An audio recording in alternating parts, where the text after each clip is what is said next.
we guide you through how to fix Samsung mobile data not working.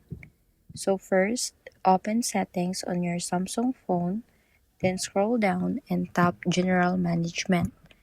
Next, select Reset, then tap Reset Mobile Network Settings. Review the information shown on the screen, then tap Reset Settings to confirm. You may be asked to enter your phone's PIN, password, or pattern. Once the reset is complete, restart your Samsung phone. After it turns back, go to Settings, tap Connections, then Mobile Networks, and make sure mobile data is enabled. Now, check if your mobile internet is working again. Keep in mind that resetting your mobile network settings can remove saved Wi-Fi, Bluetooth, and mobile network configurations.